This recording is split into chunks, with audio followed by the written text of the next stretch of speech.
Belum muncul, Prof.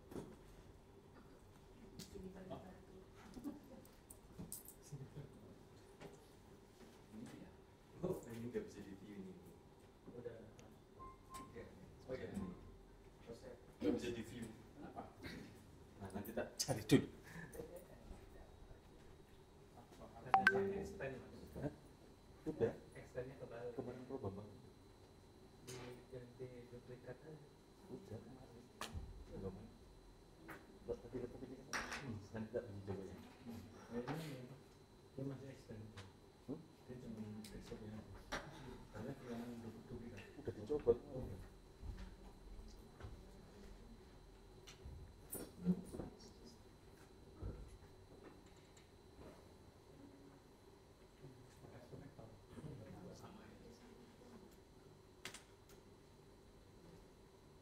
Oke, hari ini kita bahas apa itu competition, lalu fokus ke survei. Nanti bagaimana kita menganalisis hasil survei, terutama potensi pemanfaatan faktor analisis seperti monitoring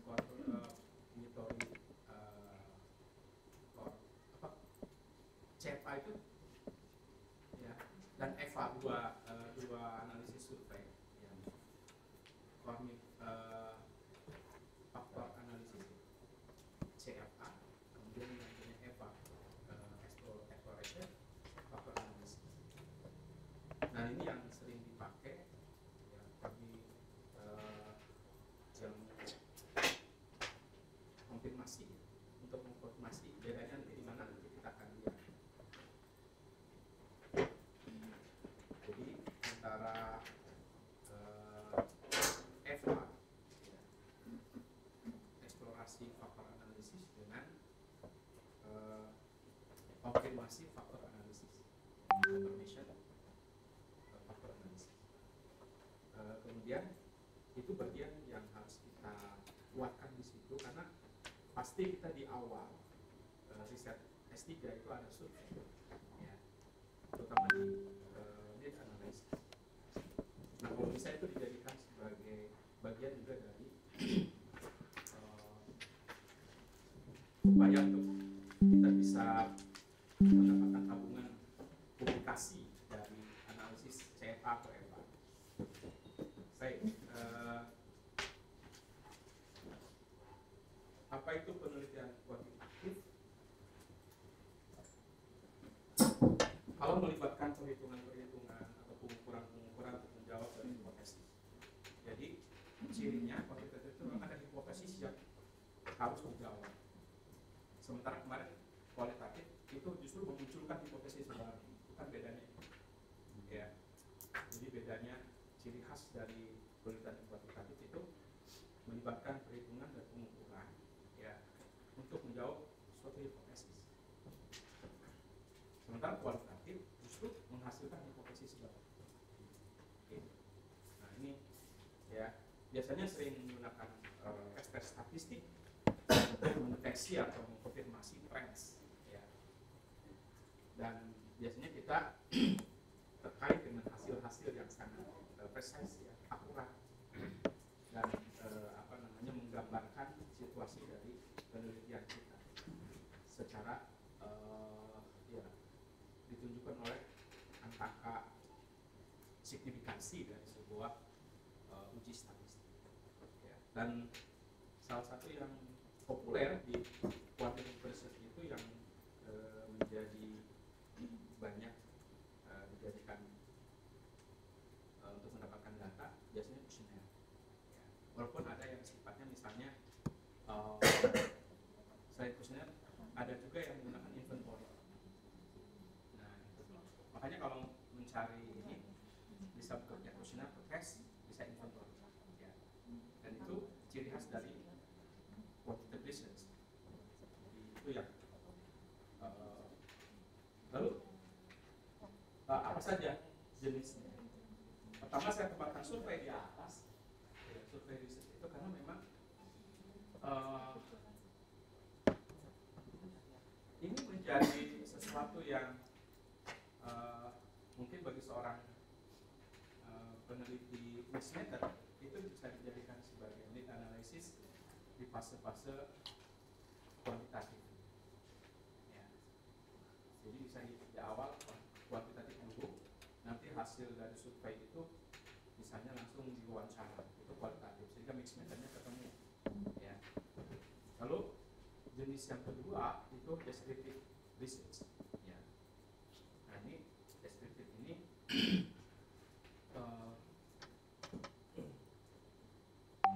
kadang-kadang dibilangnya ya itu hanya deskriptif saja, tapi enggak juga. Ya, ada penelitian yang hanya data sajiannya deskriptif, tapi padat hasilnya, pembahasannya bagus, tetap dia masuk di Scopus. Ya, bisa. Apalagi yang tadi yang survei yang melibatkan validitas dan reliabilitas sebuah alat survei yang memang biasanya menjadi sumber utama untuk penulisan artikel ilmiah yang berbasis kekuatan dari sebuah validitas dan reliabilitas dari alat ukur atau instrumen survei. Lalu jenis yang ketiga dari quantitative research itu adalah riset korelasi. Korelasi. Jadi beberapa variabel dikorelasikan, nanti kelihatan bagaimana kekuatan korelasi antar variabel. Jadi itu. Kemudian yang keempat itu kuasi eksperimen. Ya.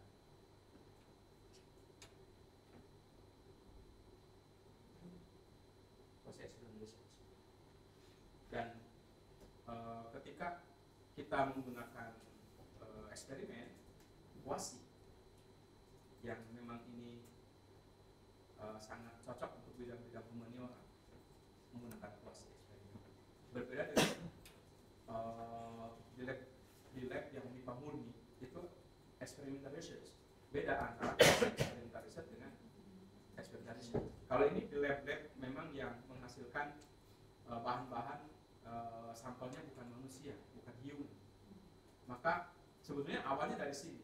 Tapi dunia pendidikan mengambil sendiri desainnya, namanya kuasi eksperimental. Karena sampel yang dihadapi itu human. Maka ada etika ketika kita publikasi pun, ya kalau bisa ketika kita memasukin siswa lagi aktivitas itu kita screenshot, itu kalau bisa wajahnya ditutupin, nggak boleh kelihatan, itu etika. Ya karena kita menggunakan manusia sebagai sampel kita, makanya disebut kuasi eksperimen, bukan eksperimen murni. Nah ini yang akan kita bahas dalam quantitative research. Ya.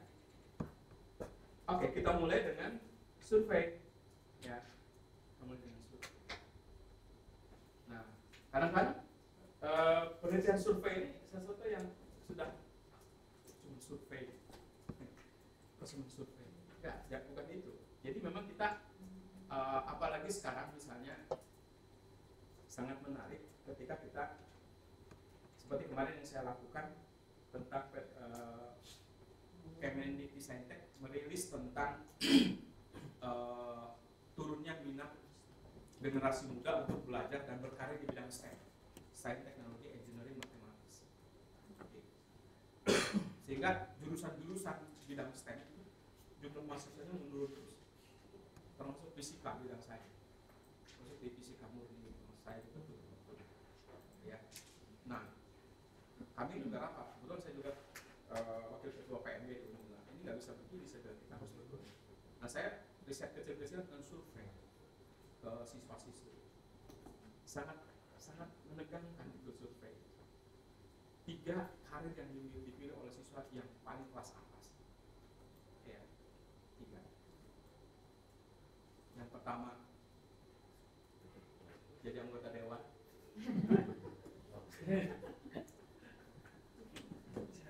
Ada di sini. Serius. Yang kedua jadi konten kreator. Saya itu. Hah? Ya. Kemudian yang ketiga berusaha.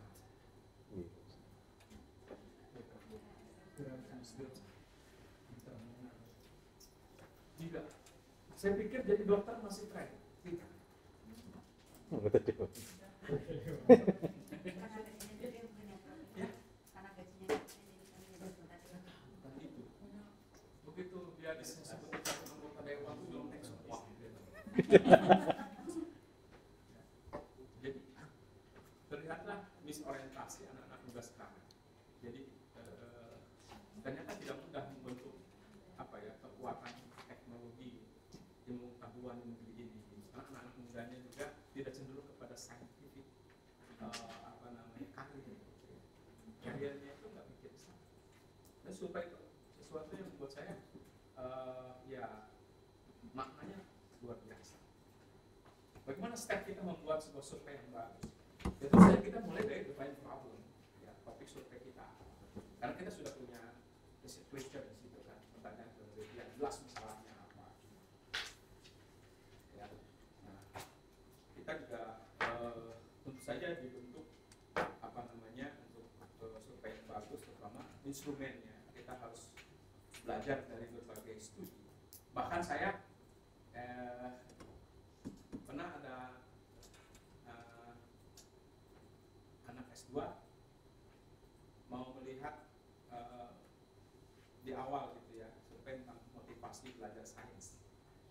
Saya bilang nggak usah bikin sendiri instrumennya, karena kita bukan orang psikometrik. Motivasi itu kan ya baratnya masuk ke dalam aspek psikometrik. Jadi gimana? Gunakan aja studi-studi yang sudah jelas punya reliabilitas yang di atas 0,8 misalnya gitu instrumen ini. Kita modifikasinya di situ. Jadi tapi ingat dimasukkan di dalam ini Anda, riset Anda, dari mana sumber itu harus jelas di situ. Karena boleh kan, kita boleh ATM itu boleh menggunakan modified, boleh motivate dari siapa itu boleh. Daripada harus kita bikin pengembangan sendiri. Nah kalau kita mengembangkan sendiri harus ada advice dari expert. Kenapa? Karena tadi misalnya tentang motivasi, kita bukan bidang kita expertnya siapa? Udah benar belum instrumen kita? Ya. Kemudian setelah topik survei itu lalu kita belajar literatur dan sebagainya sampai ke komunikasi dengan expert, baru kita merumuskan pertanyaan penelitian, tujuan, menentukan populasi sampel dan seterusnya. Kemudian mengembangkan preliminary questionnaire. Jadi supaya nanti kan dilihat dulu, diadakan uji coba dulu, bukan pada sampel sebenarnya, tapi sampel uji coba. Ya. Lalu buat questionnaire yang sifatnya masih pretest gitu ya, supaya supaya nanti semua pretest itu tujuan untuk melihat keterbacaan gitu ya. Jadi jangan sampai kita capek berpikir ya, tidak terbaca akhirnya tidak diisi. Itu penting pretest questionnaire ya, subjek yang mirip atau sama dengan yang akan kita cari.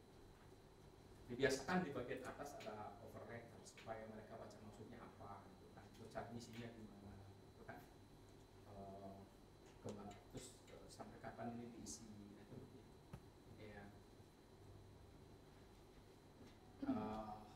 Pastikan yang diisi itu anonim gitu, supaya mereka tidak merasa diintimidasi dengan data. Ya. Kemudian biasanya bisa dilakukan tutup atau menggunakan terbuka dan seterusnya. Bisa tertutup, bisa dan jelas gitu ya. Maksudnya officially. Jadi kalau kita ini ada izin, ya, izin.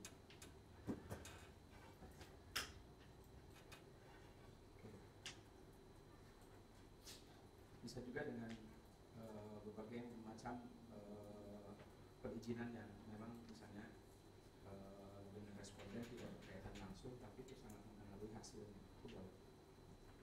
Oke. Bagaimana kita melakukan menyebar questionnaire? Sekarang enak kan pakai sosial media. Misalnya kita Gpol atau Bitly. Jadi kita tinggal sosial media saja.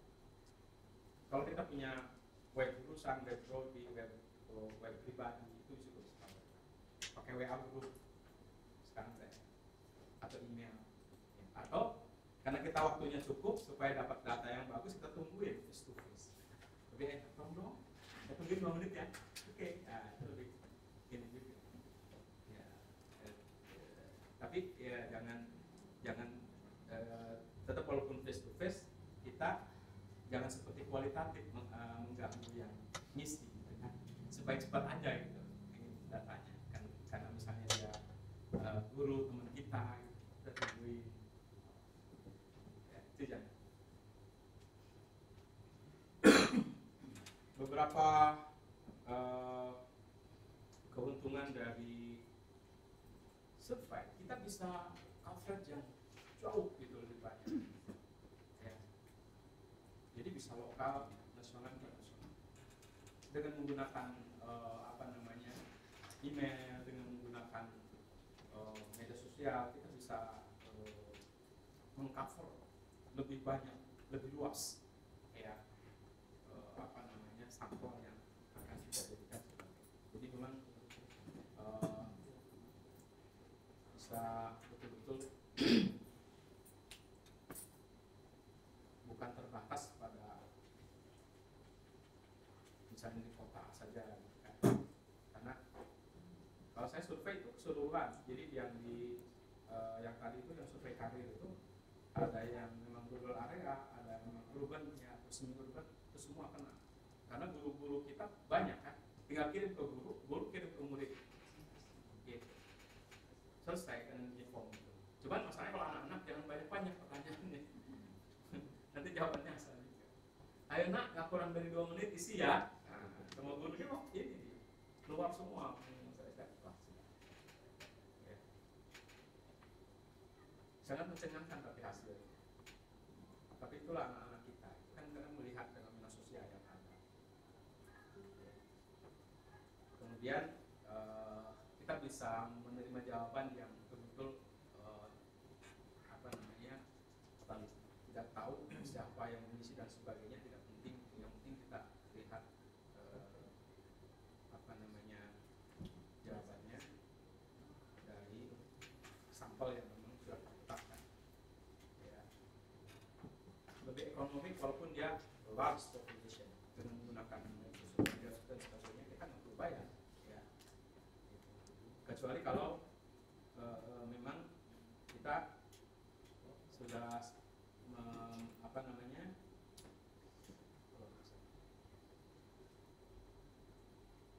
sudah ada dana yang memang kita siapkan untuk misalnya, kalau saya biasanya guru-guru ya, ada anak yang tidak memiliki HP, ada anak yang tidak HP-nya hanya digunakan di rumah. Nah, mungkin dia jalan ke rumah anak untuk mendapatkan data itu, kita bantu transportnya misalnya. Kita sesuai dengan ada anggaran penelitian ya, tapi itu kan peluangnya sangat kecil di zaman sekarang. Tapi kalau di rural area masih ada area yang rural ya, daerah-daerah terjauh ya, kemudian 3T itu terpencil, terluar, terjauh. Nah, satu lagi harusnya nih Terpencil, terlempar, terdengar, baru dengar ya. Dan kita juga punya kelas resmi, jadi tidak perlu banyak kita keluar waktu untuk ambil data ya. Kemudian mudah dianalisis dan kita mengisinya juga mereka di waktu-waktu yang nyaman saja ya. Kemudian merespon juga gampang ya. Kemudian bagus untuk sensitivitas dan ego dari peneliti kan kelihatan. Tapi ini sebetulnya tadi kenapa munculnya anggota dewan juga harusnya kan diikuti oleh kualitatif wawancara. Kenapa mau milih anggota dewan? Kalau cuma ngisi itu aja, karir saya ke depan menjadi anggota dewan kan itu masih untuk ya oke lah, presentasi bisa dikategorikan misalnya paling banyak. Tapi mengapanya itu yang harus kita gali sebetulnya ya.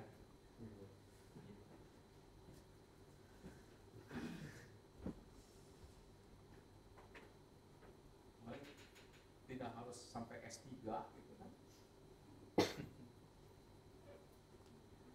Oke.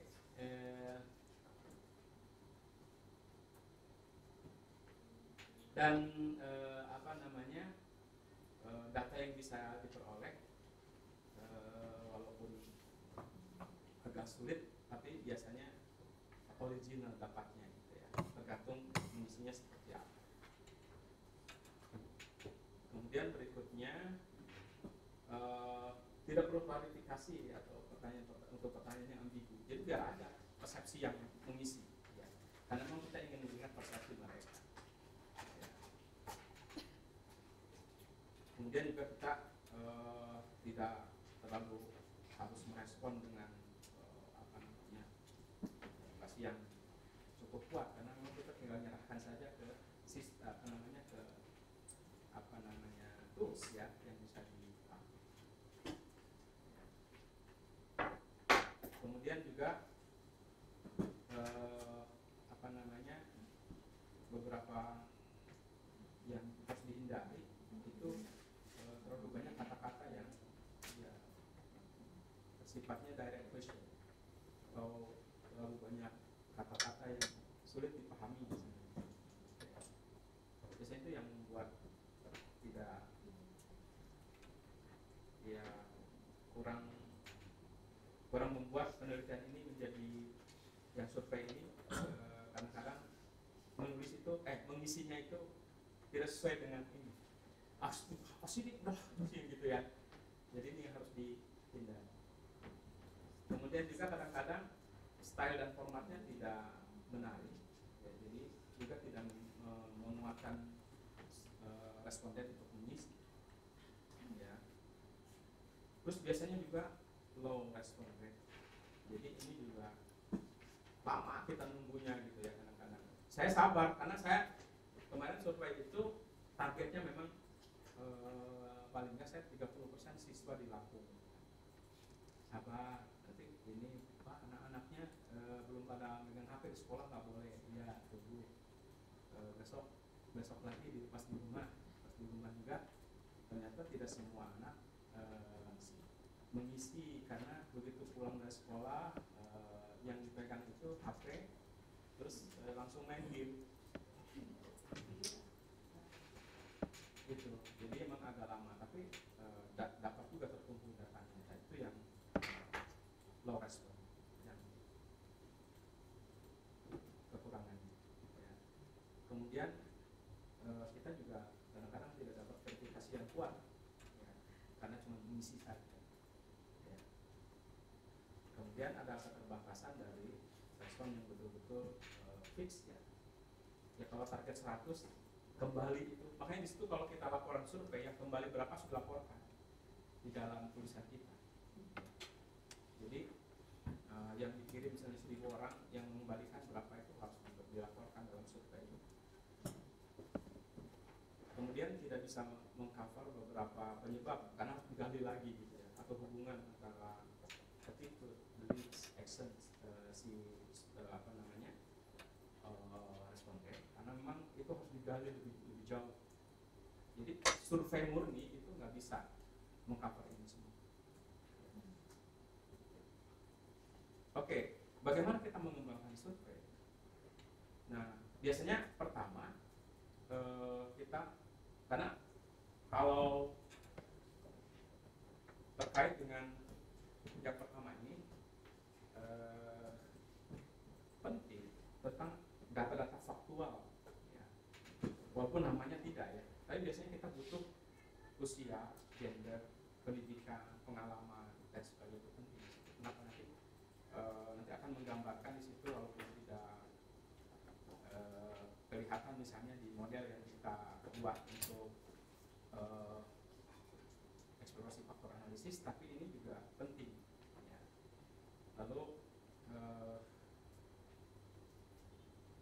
ya, demografi ini untuk responden penting karena kadang kita ingin mengaitkan tentang aspek gender, misalnya menggunakan Rous model, itu kan sudah ada toolsnya sendiri, ya, bagaimana, karena beda antara respon seorang laki-laki dan seorang perempuan terhadap survei yang diberikan. Nah, kalau Rous model itu bisa menggambarkan tentang diferensial antara gender, ya, kelebihan kelas model. Kemudian informatif. Ya, jadi pertanyaan-pertanyaan harus informatif.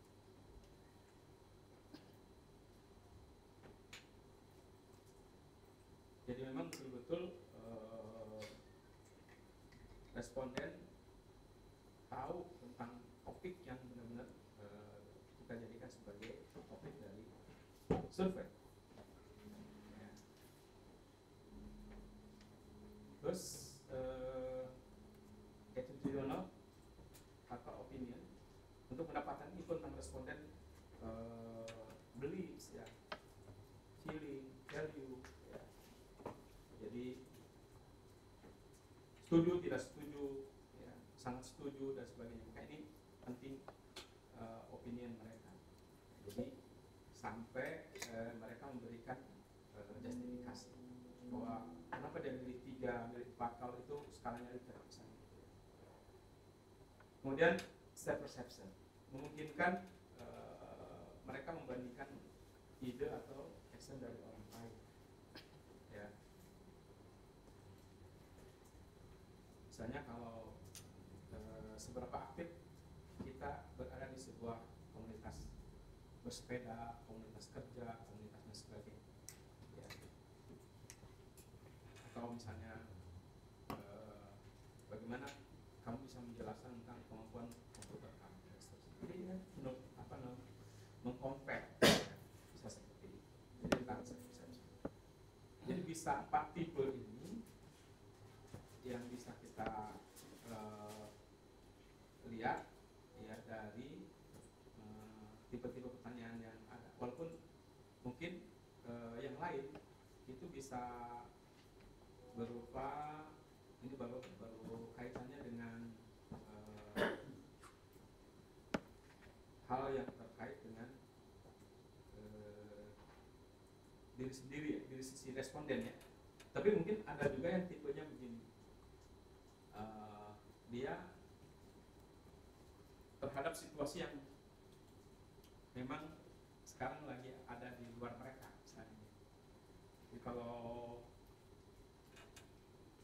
how respondent will act in a situation. Jadi bagaimana pertanyaan itu juga dia bisa aksi di luar aktivitas pribadi dia.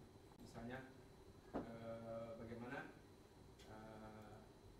dia akan memilih partai mana untuk pemilu yang akan datang misalnya. Ya, itu kan atau misalnya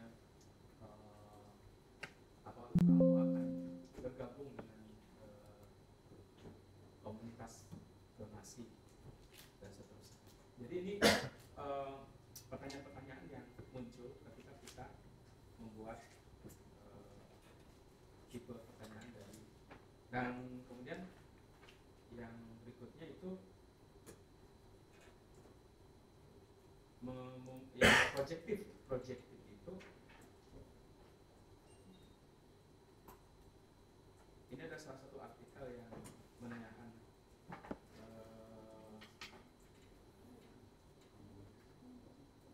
memungkinkan responden menjawab ya, cara-cara yang tidak langsung bagaimana mereka mengungkapkan tentang feeling mereka, attitude mereka, belief dan lainnya gitu ya.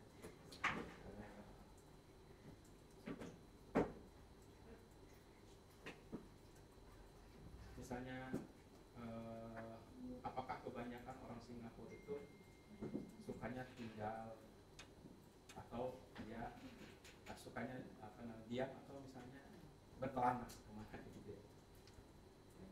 Ini pernah di artikel yang memang muncul ketika ada kebalikan menarik antara orang Indonesia yang suka ke Singapura, tapi ternyata orang Singapura tuh belanjanya di Batam.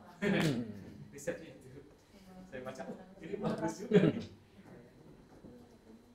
Orang Indonesia lewat Batam ke Singapura, justru orang Singapura itu makan seafood, di Batam, aneh ya. Kemudian apakah siswa happy terhadap skema grade misalnya A, B, C, D dan seterusnya. Apakah cukup A, B plus C gitu ya. Nanti kok bisa sih A saya B plus dia A, itu kan jadi skema itu. Padahal apa bedanya saya dengan dia? Yang satu saya B plus kok dia A, itu kan jadi happy kan? Enggak happy. Enggak happy. Oke, jadi itu. Kemudian ada pertanyaan yang terstruktur, ada yang tidak terstruktur. Ya. Jadi kalau yang tidak struktur itu kemungkinan responden itu untuk secara bebas ya, mereview tanpa harus memilih salah satu. Tapi kalau struktur dia harus jelas memilih. Nah, yang unstruktur itu disebut dengan open-ended question. Ya, jadi itu yang bebas dia mengisi dan sebagainya. Tapi biasanya memang digunakan untuk exploratory studies. Tapi memang agak sedikit yang struktur bisa yang struktur itu bisa dikotomus pakai yes no, true false, agree disagree itu aja, atau menggunakan multiple choice ya, multiple choice bisa juga ya kalau yang struktur ya, dia sudah jawabannya sudah tinggal pilih aja, klik. Nah tapi ini jangan sulit-sulit ya, kadang-kadang ini masalah kontingensi. Kalau Anda menjawab ya, silakan langsung masuk ke nomor sekian. Susah juga responden udah berapa. Nah itu kan sudah begitu ya. Nah, bisa itu untuk anak-anak itu hindarilah yang begitu, karena memang kadang-kadang mereka boleh sih sebetulnya ya, tapi kadang-kadang itu susah bolak-balik.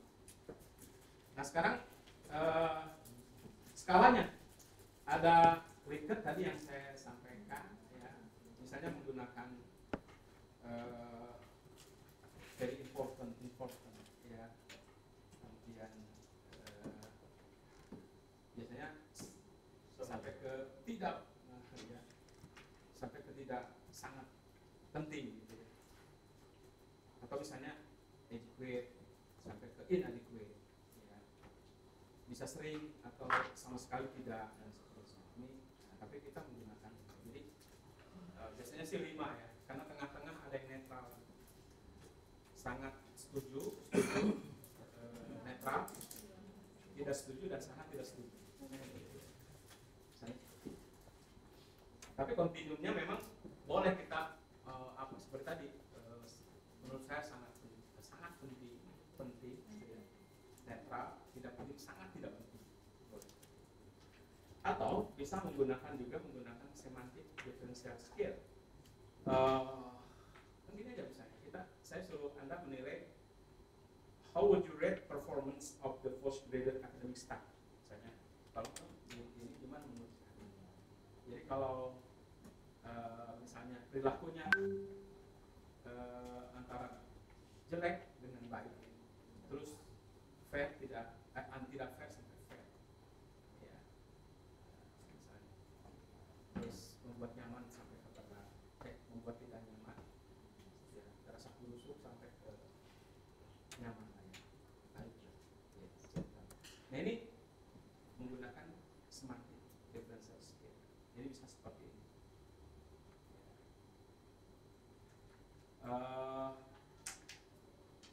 Berikutnya, nah ini juga bisa rank order, comparative ranking scale. Misalnya kita ingin melihat sudah disediakan semua sumbernya. Misalnya kita kalau menulis karya ilmiah, sumber mana yang urutkan sumber yang paling kita most prefer sampai least prefer, mana yang jadikan sebagai jadi buat satu di 1 sampai 7, 1, 2, 3, 4, 5, 6, 7 kasih angka mana yang, nah ini juga bisa menggunakan rank order atau komparatif. Kalau jurnal nomor 1 itu nomor 1 jurnal ya, nomor 2 ensiklopedia ya. Itu skala-skala yang digunakan sebenarnya skala Likert, kemudian semantik, kemudian rank order ya, bisa seperti itu. Kemudian penempatan pertanyaan juga penting. Ya. Jadi ada pertanyaan yang pembuka, kemudian urutannya juga harus bagus, kemudian harus sensitif terhadap sampel yang akan kita tanyain. Ya, begitu. Hindari yang kalau bisa, kalau susah gitu ya di belakang aja gitu ya, walaupun nggak terisi nggak apa-apa. Kemudian data-data personal kecuali nama ya. Nah, itu saya kira ciri khas dari survei. Lalu biasanya sekali lagi analisis hasilnya itu kan, survei ini bisa terutama penggunaan konfirmatory faktor analisis ya. Karena kan misalnya kita mensurvei faktor-faktornya sudah ditentukan dan dia teorinya kuat ya. Ada nggak ini pernah baca salah satu bimbingan S3 saya yang menggunakan CFA? Kita coba cari ya kalau udah masuk ada. CFA. Iya, CFA.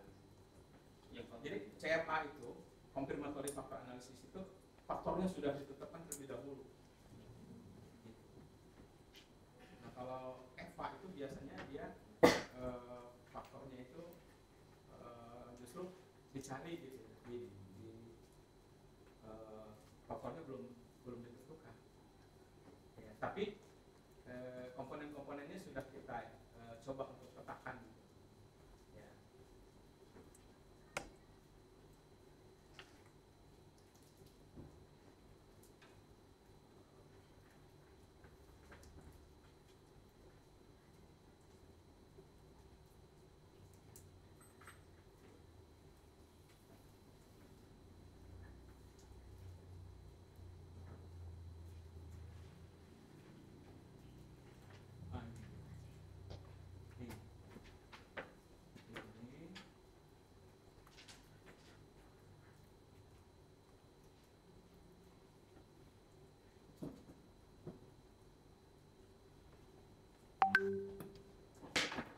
Nah ini juga nah CFA itu menggunakan tab Amos. Jadi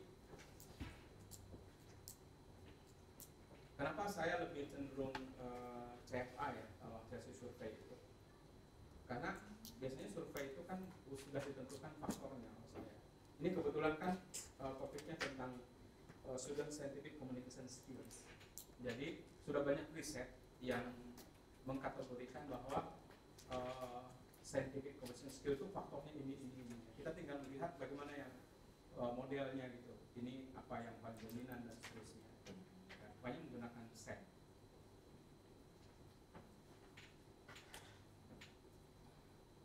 Nah ini, jadi kebetulan ini ya ini karena surveinya berapa? Nah, karena tadi kan karena survei ini seluruh Indonesia, jadi melibatkan 1.287 siswa SMP Indonesia. Jadi ibu ini kan punya kenalan guru di seluruh Indonesia yang pernah pelatihan apa gitu, banyak sekali sudah yang digunakan. Itu sampainya Ya. dengan itu apa total sampel atau kalau dalam survei tak sampaikan ini apa? Iya. Ini random sampel. Kalau banyak itu sebaiknya random aja. Tapi kalau kita ingin sudah memfokuskan kepada satu kelompok tertentu, convenience sampling lebih umum dipakai. Pokoknya sampling yang nyaman untuk para peneliti saya pakai ini. Namanya convenience sampling. Iya. Itu peneliti membuat kategori sampel, artinya sampel itu dari kriteria ini. Iya. Udah. Jadi misalnya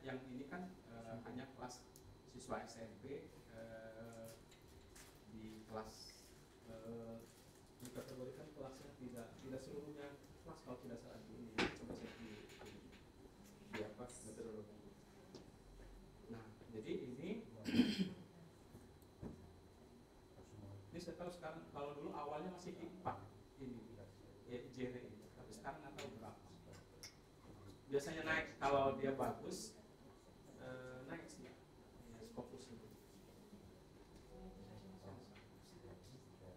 IJR di skema gue ya, ngecek aja.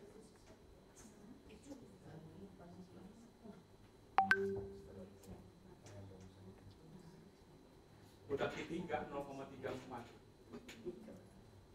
Ini kalau dosen mau naik guru besar bisa, karena minimal 0,1. 0,1 sudah bisa jadi syarat. 0,3. Udah cepat banget naiknya.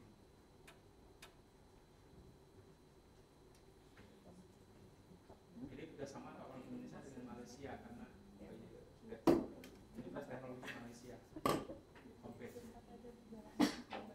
Nah ini 1280. Tapi ini pakai CFA karena apa? Karena memang sudah ditentukan faktornya.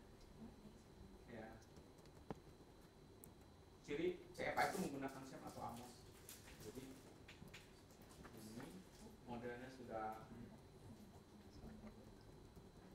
Nah ini yang model.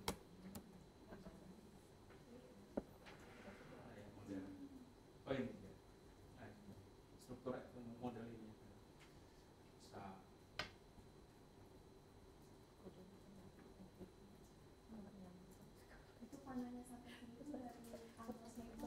Iya, ya kita coba modelkan aja.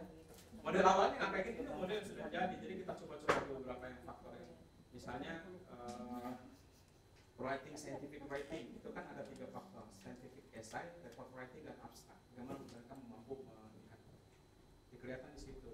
Lalu kita modelkan bahwa kemampuan scientific writing juga dipengaruhi oleh kemampuan ini ada knowledge presentation misalnya. Berapa sih faktornya? Kalau itu cuma 0,04 kecil. Itu dari situ. Kita bisa melihat. Dan itu kan didukung oleh. Jadi gini, kalau CFA itu kan harus teoretiknya kuat. Menentukan faktornya itu karena berdasarkan teori yang kuat. Dan sampai tidak kuat. SEM AMOS ini kalau kita coba ini beda dengan kalau yang EVA pakai SPSS misalnya. Tapi kalau yang CFA pakai SEM AMOS karena ada kita memodelkan. Kalau SEM AMOS itu udah mudah, tinggal narik ini kita coba prediksi modelnya, nanti difitkan modelnya benar enggak ada perubahan aja. Ya itu modelnya. Ya kalau saya sih begini, menyarankannya begini. Ada salah satu di kelas ini betul-betul kuasai SEM AMOS. Nanti ke yang lain kan bisa ganti ya. Misalnya kualitatif nanti in vivo, kuasai in vivo. Gitu. Jadi terus gitu. Kalau SPS kan udah mafhum semua kan. Cuman yang belum mafhum kalau datanya tidak normal harus pakai yang non parametrik. Jarang dipakai non parametrik. Sebenarnya SPS ada semua. Jadi jangan khawatir ketika ada data tidak normal, jangan dinormal-normalin, pakai yang non parametrik. Karena sudah disediakan oleh SPS. Gitu. Nah, tapi kalau yang SEM AMOS itu harus belajar sendiri, harus bisa ini. Tinggal narik-narik aja tuh modelnya tinggal di ininya di SEM. Jadi silakan dicoba. Nah, ini karena peluang publikasinya sangat besar. Karena kalau ini kan sudah kita bisa konfirmasi teori. Benar nggak sih bahwa scientific reading itu dipengaruhi oleh faktor-faktor ini? Karena berdasarkan teori yang kuat. Oh benar, bagi anak SMP juga ternyata benar. Kita menguatkan dan mengkonfirmasi teori. Makanya konfirmasi faktor analisis. Konfirmasi teori. Kekuatannya di teori. Kalau EVA itu justru nggak pakai teori dia. Kita juga belum mengkategorikan. Ya. Nah, itu survei yang harus dibangun. Analisisnya ini EVA kalau nggak CFA. Nah, itu belajar ini ya. Nah, hampir sama sih. Memang istilahnya itu untuk fit model. Karena sudah ada decisionnya, modelnya fit model. Jadi sudah decision ini yang menunjukkan bahwa model yang kita ini sudah menunjukkan fit model. Jadi ini yang patokannya di sini. Dan student communication scientific inventory, CSI. Jadi kita namakan itu.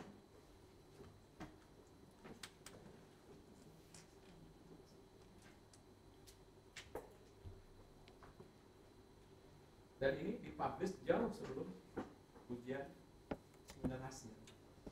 Jadi sebelum seminar hasil sudah punya hasil survei, sudah fokus, jadi kita sudah aman, tidak repot. Karena kalau sudah baru selesai data semua dari disertasi, kapan lagi kita mau publish? Kalau bisa ya publish sebelum seminar hasil. Makanya yang kemungkinan itu bisa literatur review atau survei.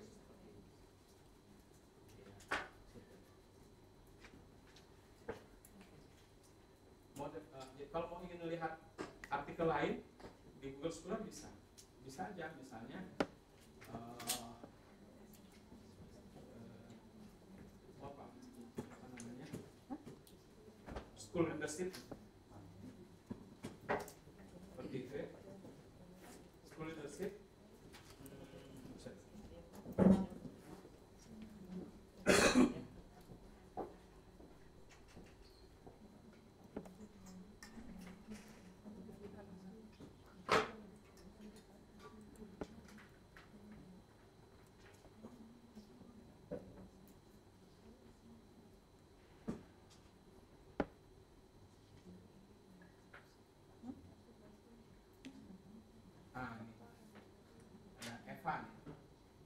jadi judulnya memang kayak gini, Policy Implementation Performance of Primary School Leaders in Malaysia misalnya, an exploratory factor analysis. Jadi seperti ini ya. Oke. Yang ini apakah ini jurnalnya bagus, yang bawahnya Developing Innovative School Leadership Skill.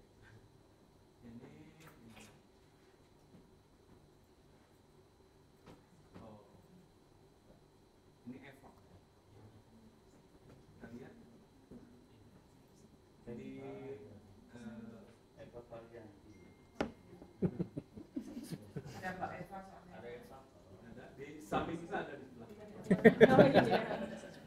Banyak Evan. Di sini juga ada Prof. Sasaran. Analisis dia dua. Ini ada analisisnya dua nih. Kalau ini dia langsung digabung antara exploratory factor analysis dengan confirmatory factor analysis. Ya. Kita lihat ininya apa ya ini.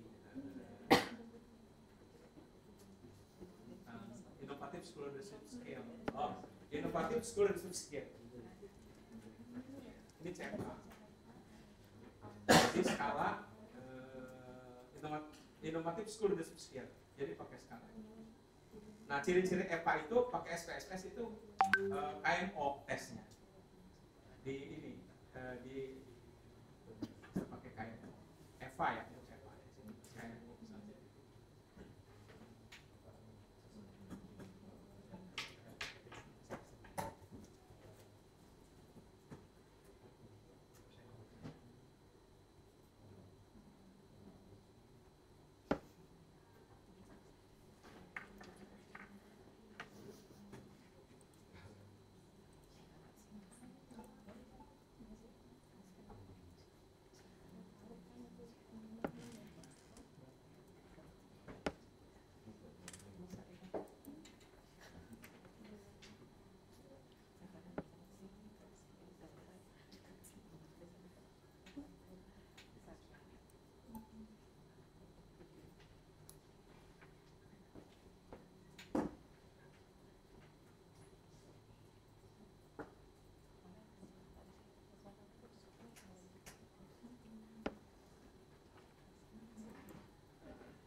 Jadi kalau EVA itu cukup menggunakan SPSS.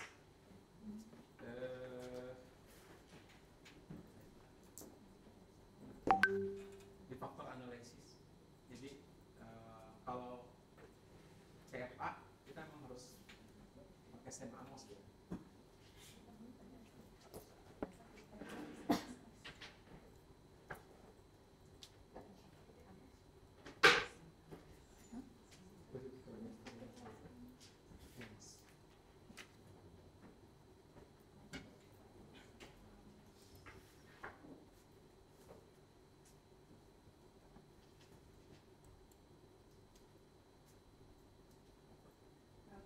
Untuk hasil survei yang ada hanya dipresentasikan dalam bentuk prosentase itu masih kategorinya kualitatif ya? Misalnya dalam penelitian kalau di sekolah itu ada Parsons Action Research itu kan dia melibatkan data kuantitatif seperti itu. Kalau sejatinya namanya kuesioner atau survei itu kuantitatif riset, enggak kualitatif. Mau angkanya persentase, mau angkanya angka 1, 2 dan sebagainya. Mungkin kategori dari Kuantitatif survei. Kecuali wawancara, misalnya gitu ya. Dokumen analisis. Selama melibatkan responden yang bisa kita ambil datanya. Kalau kualitatif kan jelas tuh, harus keterlibatan peneliti, harus kayak wawancara itu kan secara ini harus terlibat aktif emosional. Kalau itu kan kita hanya angka-angka boleh aja. Kan nanti analisis juga ada deskriptif. Bisa. Hanya deskriptif saja bisa. Sebab beberapa mahasiswa di S2 itu untuk survei yang kemarin yang saya sampaikan itu kan hanya yes no. Yes, setuju, setuju. Itu kan boleh, tadi intinya boleh. Dalam structure questionnya boleh. Gitu. Tapi itu. Nah untuk EVA ada analisis. Nanti coba ya. Dimension reduction. Gini. Nah ini faktor. Di sini ini. Ya. Kalau mau EVA, ini ada analisis, dimension reduction, keluar ini datanya dari hasil survei. Kalau EVA ya.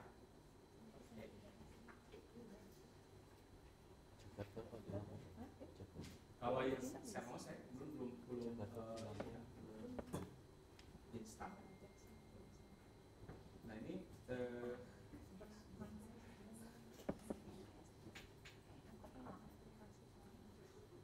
jadi tetap namanya survei, apapun bentuk ininya tadi skalanya, kemudian tertutup tidak tertutup dan sebagainya, itu tetap masuk dalam kuantitatif research, bukan kualitatif research. Tapi orang kan tidak puas, ya tidak. Nah diperjelas lagi dengan kualitatif research, bisa wawancara, bisa FGD, bisa dokumen, ya analisis dokumen dan sebagainya. Ibu, apakah ibu sudah mengembangkan rencana pembelajaran yang berorientasi pada prinsip deep learning? Sudah, boleh saya lihat ininya, RPP-nya, gitu kan? Dokumen analisis untuk memperkuat tadi ya, itu sudah. Tapi yang tadi sudah belum, itu bisa kita kategorikan. Kalau sudah satu belum mau tetap dia bisa nanti kategorikan lagi sama kita. Yang sudah itu kaitkan dengan gender misalnya, apakah yang sudah kebanyakan guru perempuan atau laki-laki, itu bisa kita cari. Terus jadi kekuatannya pertama di sini kalau kita EVA maupun CFA itu adalah kemampuan mengembangkan instrumen. Nah, ya, kemampuan mengembangkan instrumen. Ya. Nah nanti ini yang tadi yang keluarnya KMO yang faktor data. Jadi kekuatannya itu ada di situ. Ya, makanya perlu expert judgment surveinya itu. Nggak langsung jadi instrumen. Kekuatan ada di instrumen.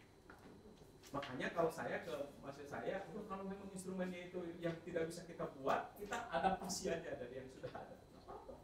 Tapi kalau lihat faktor-faktornya yang, apalagi faktornya belum jelas gitu, belum dikategorikan. Oke, Eva. Iya. Daripada kita mengembangkan survei sendiri yang agak sulit. Nah, jadi ini yang biasanya kalau ini ada contoh. Nah ini dia. Tapi pakai bahasa ini, nggak bahasa Inggrisnya kok nggak ada. Pakai bahasa Turki. Ada dia ininya. Contohnya. Terjemahkan. Dipel, masuk dipel. Mas Vicky. Masuk dipel aja. Tapi yang kita ambil dari sini, bagaimana mereka mengembangkan yang namanya innovative school leadership scale. Tuh, oh inilah pengembangan scale. Ya. Itu hanya 2 variabel. Ya. Itu hanya 2 variabel. Kenapa 2 variabel? Enggak maksudnya ini kayak berapa variabel kalau yang Oh bukan, maksudnya bukan variabel. Faktor. Faktor, kalau faktor yang itu faktor apa saja. Kalau jadi ini gini, urutan dia. Pertama dia tidak tahu dulu faktornya apa, pakai Eva. Setelah itu kayak gini lah, kayak misalnya Eva dengan CFA itu kayak kualitatif dulu, baru kuantitatif. Jadi ada yang Eva itu memunculkan belum ada modelnya, tapi sudah nanti memunculkan kategorinya, sudah munculkan prediksi kategorinya ini, baru diperkuat oleh CFA. Bener nggak? Gitu. Kita buat modelnya dari kategori itu. Gitu. Bahwa misalnya beberapa faktor yang menyebabkan inovatif leadership ini. Nah di EVA kita hanya memprediksi, belum ada itu. Nah, kemudian di CFA kita tentukan modelnya. Oh ini ternyata berkaitan ini dengan ini gitu. Benar tapi nggak modelnya itu, gitu loh. Diperkuat begitu. Karena kan untuk versi yang Turki dan versi Indonesia pasti berbeda tentang school leadership, pasti gitu kan. Jadi ada sangat. Karena itu yang jadi bukan ini tapi itu lebih kepada komponen atau kategorinya yang kita tentukan di dalam survei ini atau scale. Scale bisa scale bentuknya, bisa juga apa? Inventory, apa lagi? Tes ya, begitu kan untuk bilang kuantitatif. Prof, izin. Ya, Berarti ini membentuk kerangkanya aja, Prof. iya kalau Eva untuk kerangkanya aja. Berarti nanti mengembangkan statement-statementnya itu gimana? Ya, dipakai Eva, pakai CFA-nya. Iya, kita bikin modelnya seperti apa, kita bikin aja berdasarkan teori yang ada. Ini tarik ini mempengaruhi ini. Belum muncul pernyataan-pernyataan. Iya, muncul semua, muncul. Berarti hasil endingnya ini dari model yang dihasilkan dari Amos ini butir-butir pertanyaan ini. Iya. Modelnya udah fit, memang udah model seperti itu yang sudah dari bagusnya memang setelah Eva kita lanjutkan dengan CFA. Ya, begitu. Tapi boleh nggak CFA aja langsung? Boleh. Artinya kalau kita mau kayak yang punya bimbingan saya itu kan langsung CFA. Kenapa? Karena sudah jelas faktor yang komunikasi skill itu biasanya ini di Indonesia. Ada teorinya gitu. Udah teorinya juga kuat gitu. Tapi ini kita mau modelkan mana sih sebetulnya yang paling dominan di anak Indonesia? Itu kan ketahuan di situ. Dilihat dari harga koefisien. Anak Indonesia itu ini loh yang paling dominan. Kan itu dibunyikan di dalam bahasa. Ya. Berarti ini hanya uji teori aja ya, Pak? Ya, kalau CFA uji teori. Jadi cukup untuk disertasi. Kalau disertasi nggak cukup, makanya pakai need analisis, Mas. Ini bagian dari Need analisis aja. Makanya ini yang tadi yang saya tunjukkan ini hanya need analisis, Mas. Analisis kebutuhan, memetakan dulu. Berarti hampir sama literatur review dulu. Iya sama, cuman ini quantitative research. Kalau ini untuk dosen bisa dijadikan naik pangkat lektor kepala dan guru besar. Kalau literatur review kagak bisa, Mas.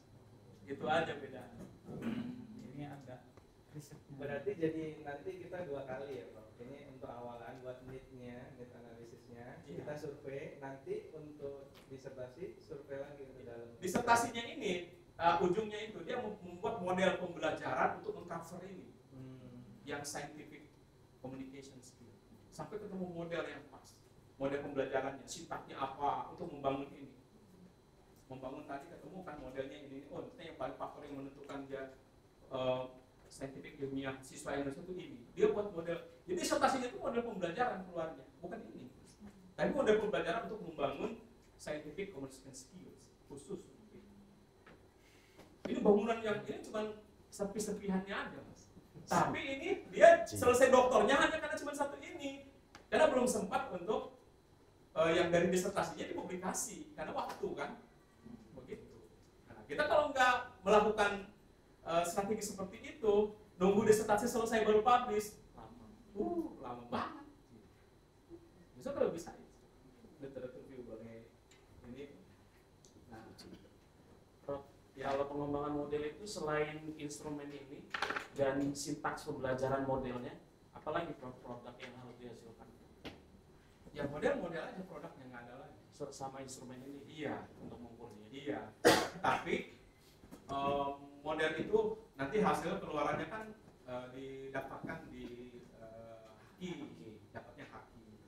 Kemudian modelnya ininya apa namanya bisa jadi buku referensi, bisa buat buku referensi. Jadi banyak ini keluaran.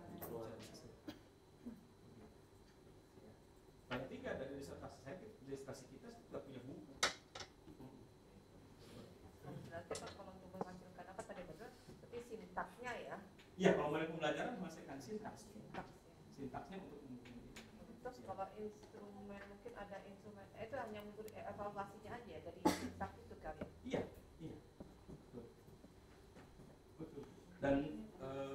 Dan tadi yang sudah modelnya fit itu berarti kan instrumen skala yang kita buat sudah bisa digunakan untuk mengukur nanti di proses pembelajaran setelah selesai itu. Kita ukur lagi pre dan post di kelompok eksperimen. Gitu. Ini kan mixed method, jadi nanti diwawancara lagi siswanya hasilnya. Jadi memang banyak ininya. Tapi ini dari awal hasil ini menunjukkan bahwa dia sudah memetakan gitu loh. Faktor apa saja yang dominan di anak-anak Indonesia yang membentuk kemampuan komunikasi ilmiah. Anak-anak kita bisa kan, anak SMP sudah berkomunikasi ilmiah, bisa mereka. Ya, misalnya membuat laporan praktikum, mereka tuh melaporkan analisis ini bagus anak kita. Ya, gitu. Cuman ya itu, begitu selesai penelitian, anak-anaknya juga peneliti masih gitu ya, betul-betul serius. Tapi mereka udah hanya penelitian lagi, tidak dipantau seterusnya. Paling tidak tapi ini sudah membentuk apa? Nah itu saya menyarankan nah ini kemampuan membuat instrumen survei ini harus belajar banyak karena penelitian survei itu sudah membentuk separuh kalau saya perjalanan Bapak Ibu salah satunya. Ya. Karena datanya kan asli, data asli di survei kita data asli. Kalau literatur review kan datanya kita hanya mengandalkan review atau jurnal penelitian orang yang sudah masuk jurnal. Untuk masuk ke jurnal-jurnal yang berreputasi agak sulit juga. Ya. Kecuali memang biasanya yang dilihat adalah track record peneliti. Jarang ada yang peneliti baru. Literatur review itu kecuali di belakangnya ada orang yang sudah dianggap senior atau punya high index fokus yang bagus, dia baru bisa.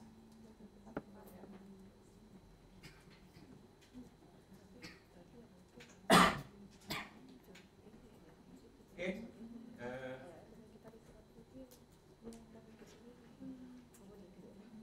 saya akan mengambil nilai pertama dari kuliah saya, mengumpulkan tugas membuat instrumen survei.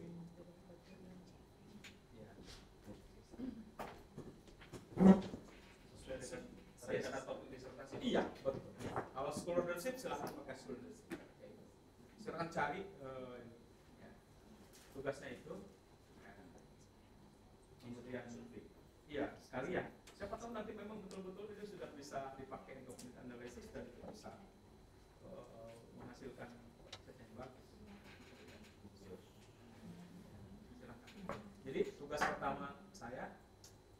Bapak Ibu menyusun sesuai dengan nanti saya share juga ini tadi mau bentuknya seperti apa, kan lengkap tadi sudah saya jelaskan ya. Ada yang opening question dan seterusnya, ada yang skill kayak gini, ada yang semantik, ada yang memang skala Likert dan sebagainya. Nah ini yang boleh. Untuk melihat pekerjaan orang lain, sekali lagi Bapak Ibu bisa melihat di ini.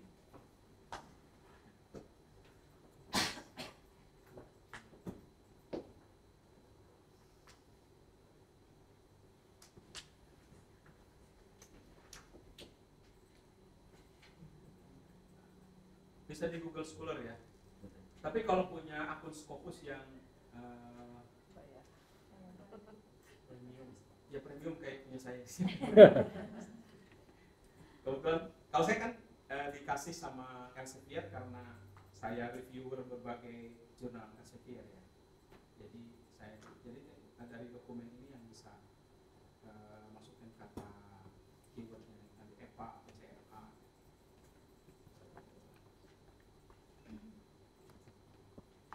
Bisa seperti itu. Jadi nanti kata kuncinya langsung ke EPA CFA itu. iya. Ini.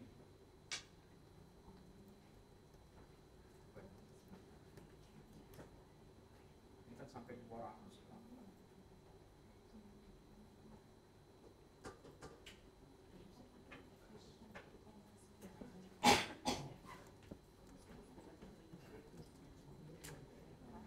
Kecil. Profesional. Tambahkan aja.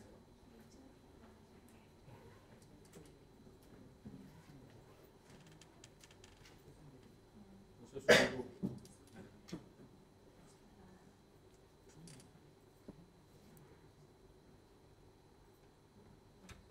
Nah ini misalnya validating of TPACK instrumen misalnya. Tapi nggak tahu apakah ini open access. Biasanya dikasih tahu sih kalau dia open access atau tidak. Jadi bisa juga ngambilnya dari Google Scholar juga bisa.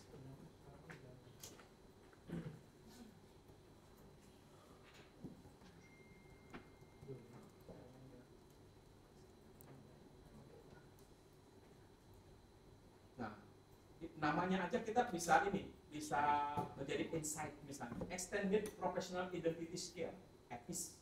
Jadi gini, kadang-kadang saya tuh mudah mempublikasi di Scopus. Karena saya memunculkan ide-ide yang seperti ini. Saya pernah misalnya membuat skala untuk disaster awareness di daerah pesisir barat dengan Lampung Barat, riset yang dilakukan oleh Kemenlu. Jadi saya buat itu scale untuk anak-anak yang mereka awareness terhadap gejala bencana alam, ya, terutama tsunami dengan gempa bumi. Jadi dari namanya aja kita sudah melihat ini sesuatu yang baru. Dia mengembangkan satu skala baru tentang bagaimana professional identity, ya, misalnya. Nah kan ini semuanya open access, bisa kita ambil. Nah itu untungnya kalau punya Scopus Premium kita langsung ambil.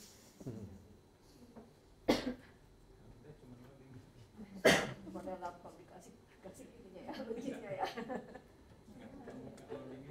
Oh, CFA kan kelihatan EVA, CFA ini. Itu aja.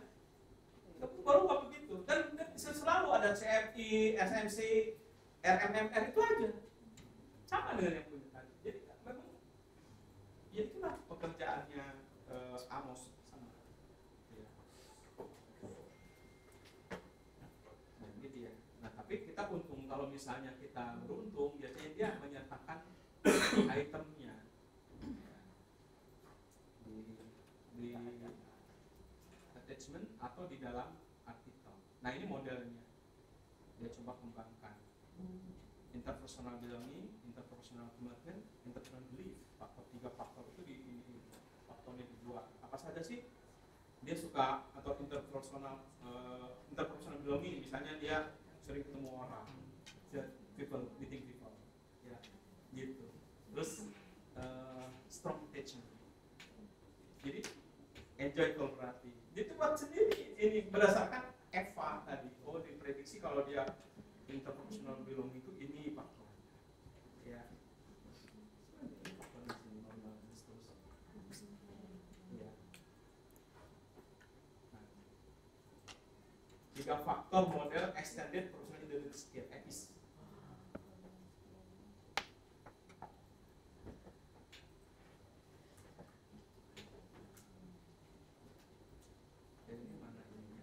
Biasanya dia menyertakan walaupun sedikit ada ini soalnya. Nah ini dia lengkap lagi. Instrumen. I like meeting and getting to know people how other health profession. Misalnya gitu dia coba ini faktornya, subscale-nya, ini item sudah lengkap ya. Jadi ini ya. Ya. Boleh. Minta akunnya apa minta?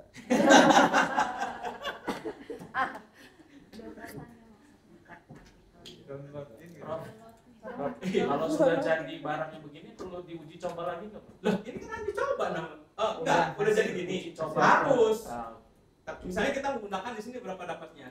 Dia dapatnya reliabilitasnya berapa? Pasti ada di sini. Cronbach alpha. Cronbach alpha.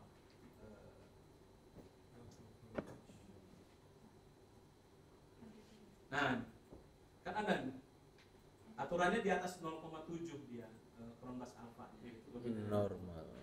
Dia itu lebih dari itu ya ini. Kan ada faktor-faktor ini 0,90.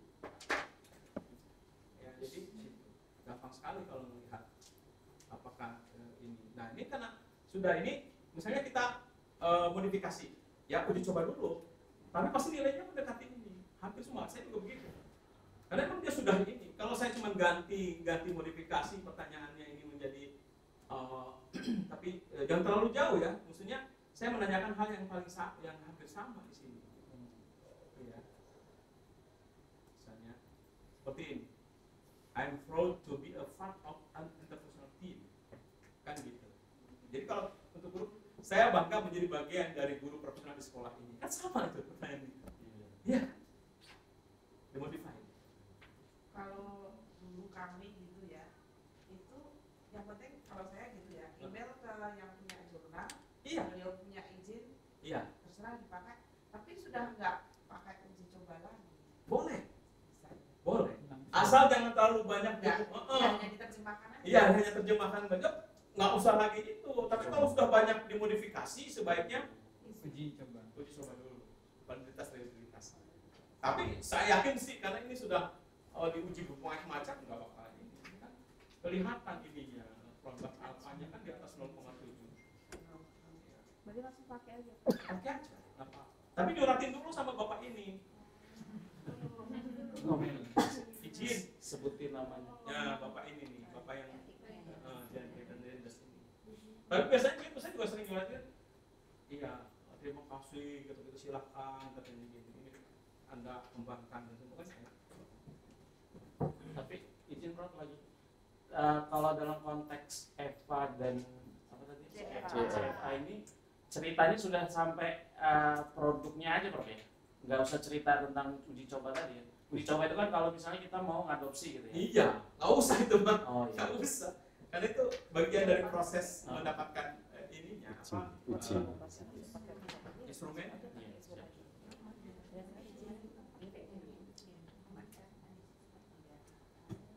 Ini artikel sabar banget coba. Diterimanya 2019, revisi 2019, acceptednya 2020, dipublishnya 2025. Nunggunya berarti kan luar biasa. Nah, kita jangan begitu, kapan selesainya S3-nya? 2025. Banyak kok jurnal yang bisa cepat. Makanya di jurnal Finder kan kelihatan setiap jurnal itu rate-nya berapa. Saya nggak tahu di jurnal ini